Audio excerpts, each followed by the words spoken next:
Good evening. Tonight, I bring you the record of one intellectual. His name was Jean Améry. During World War II, he was captured by the Nazis, tortured, and survived the Auschwitz concentration camp. This is not a tale of heroism. It is not a story of someone saving others or speaking of hope.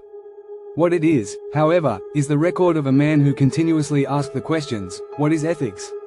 What does it mean to be human? And he asked them with a heart shattered beyond repair. These are the silent records of a man who, despite his brokenness, sought answers. Chapter 1, Jean Améry. The Suffering of an Intellectual. Jean Améry was born in 1912 in Vienna, Austria, a city known as the cultural capital of Europe. Philosophy, literature, music, intellect and creativity flowed through its streets, and a fertile intellectual ground flourished. His real name was Hans Mayer. His family was secular and of Jewish descent, though they distanced themselves from religion. From a young age, Améry immersed himself in philosophy and literature, choosing to live as a European intellectual, rather than focusing on his Jewish identity. However, by the 1930s, the world around him began to slowly, yet surely, unravel. As the Nazis rose to power in Germany and Hitler seized control, anti-Semitism became national policy, and Jews were systematically targeted for exclusion. At that time, many Jews were still optimistic. This is just a temporary madness, they thought. It will settle down soon. But as time passed, more and more found themselves unable to escape or flee. Améry, however, acted early. In 1938, witnessing the Nazi annexation of Austria, he immediately recognized that there was no turning back. Vienna was no longer a home for Jews. He left Austria and moved to Belgium, where he used a pseudonym to work as a translator and writer. But the war spread, and Belgium was soon occupied, leaving him with no safe haven.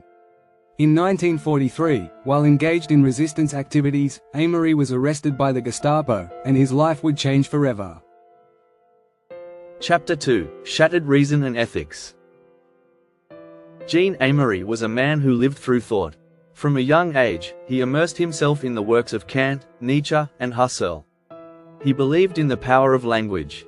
He believed that human beings, through reason, could overcome violence and absurdity, that through dialogue, we could build understanding and empathy. He held a quiet faith in that view of humanity. His writing style reflects that belief. It is never emotional or dramatic. He writes with calm precision, carefully choosing each word, questioning even himself with every sentence. Because for Améry, ideas like ethics or humanity were not to be handled lightly. But Auschwitz shattered all of that. There was no room for philosophy or reason in that place. In the camps, being human was seen as a weakness. If you showed care, you were betrayed. If you followed the rules, you suffered. If you tried to help someone, you risked being killed. Ethics, something that arises from human relationships, could not survive, because in Auschwitz, there were no such relationships.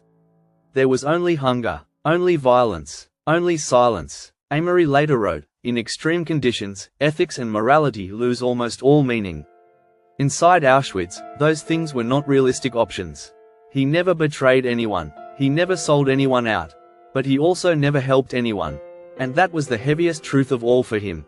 He didn't reach out to those who were suffering. He couldn't even meet their eyes. What scarred him most deeply was that he couldn't even think about helping them. It wasn't about what he did. It was about what he didn't do. And that omission haunted him endlessly. To survive meant to face the fact that he had abandoned others in order to protect himself. Améry carried that contradiction within him. And still, he chose to write. Not for redemption, not to be forgiven, but simply to leave behind a record. A record that said, this is how I was broken. This is what happened. Nothing more, nothing less. Chapter 3, The Ethical Selection Inside the Camp. The day Jean Améry was sent to Auschwitz, he felt as if he had entered a different world. A world where the language he knew, the logic he trusted, the norms he lived by, none of it applied anymore. The first thing he witnessed was what they called selection. People were lined up and, within seconds, judged, life or death. The elderly, children, the sick, and those deemed unfit for labor were sent directly to the gas chambers. Améry escaped that fate, barely, and stepped into the inner world of the camp. Orders were barked in German, but they were not language. They were sound used as violence. He was stripped of his clothes. stripped of his name, given a number. It was the process of turning a person into a thing. Even those who survived the initial selection often began to fall apart within days. They stopped speaking, stopped making eye contact. They weren't really living anymore, just trying not to die. Hope, despair, those emotions were taken. What remained was a blank, a silence that spread inside them. There was only hunger, only violence, only silence. Améry later wrote extensively about just how impossible it was to maintain one's humanity, let alone any kind of ethical behavior, in such conditions. Primo Levi put it plainly: those who were kind, those who tried to help others, those who couldn't give up their sense of morality, those people were the first to fall. In the camps, compassion was fatal. If you shared your food, you starved. If you protected a sick inmate, you got beaten. If you moved to help someone, the guards would spot you instantly. Goodness was not just discouraged. It was systematically eliminated. The people who survived eventually shared certain traits. They learned to disconnect emotionally. They went silent. They stopped seeing others suffering.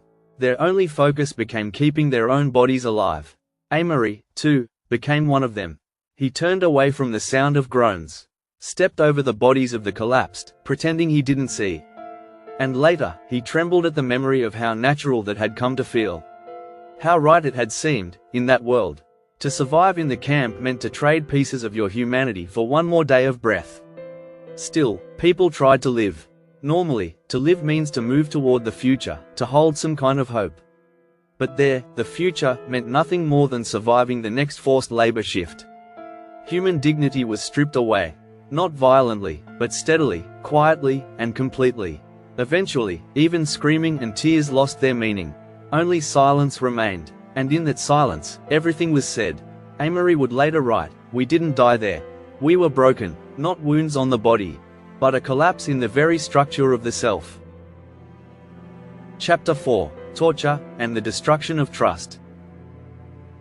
Before Jean Améry was sent to Auschwitz, he had already been broken once. In 1943, while involved in resistance work in Belgium, he was arrested by the Gestapo and tortured. But it wasn't just about physical pain. Améry later wrote, "Torture is not the destruction of the body. It is the severing of the roots between human beings. When someone hurts you, your first instinct is to try to understand them. Are they angry? Do they hate you? Are they afraid? You look for a reason, a motive, some way to make sense of it. But with torture, there is no reason, no dialogue, no context, only domination, only meaningless violence, and one unspoken message: you have no worth." After that, Améry could no longer look people in the eye. He couldn't trust what they said. Worse, he couldn't even trust his own thoughts or feelings. The damage didn't end when the physical wounds healed. It stayed, quiet, permanent. And whenever he faced another human being, a question rose inside him. Which side were you on back then? It was a question he asked of others. But it was also a question he asked himself. Back in that time, in that place, what side was I on? That question never left him. He wrote, "Torture continues long after it ends. It destroys the structure of being human." It is a line written after the war, but it forces silence from anyone who reads it. Even when the war was over, Améry's inner hell did not end. While those around him began to rebuild their normal lives, he couldn't find a place for himself in that normal. He had believed in ethics, and had lived through a world where ethics meant nothing. He had survived, but it didn't feel like survival. It felt like a contradiction. He didn't try to explain it away. He simply recorded it. "I helped no one," he wrote. Not as an apology, not seeking forgiveness, just as a fact. For him, to write was an act of resistance. To fall back into silence would have been a kind of death. But over time, even the act of writing lost its power.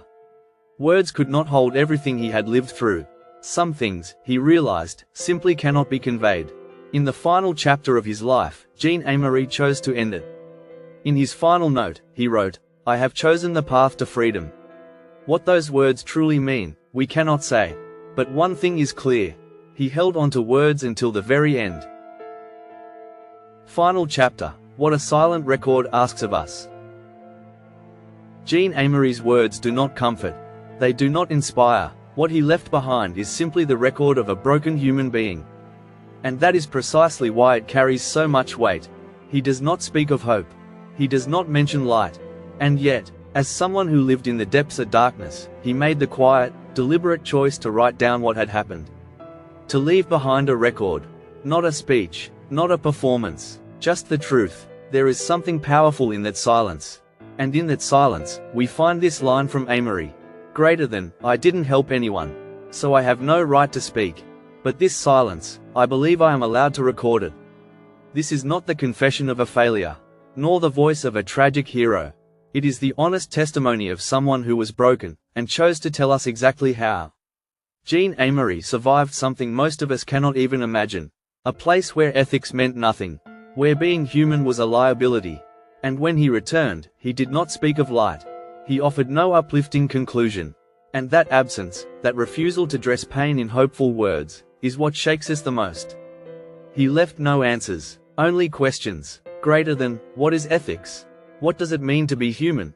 He gave no response. He only posed the questions, and then quietly stepped away. But it's in those unanswered questions that something begins to stir inside us. What is right? How should we live? What meaning, if any, is there in surviving, even when broken? His record places those questions in front of us. Not loudly, but in a way we cannot ignore.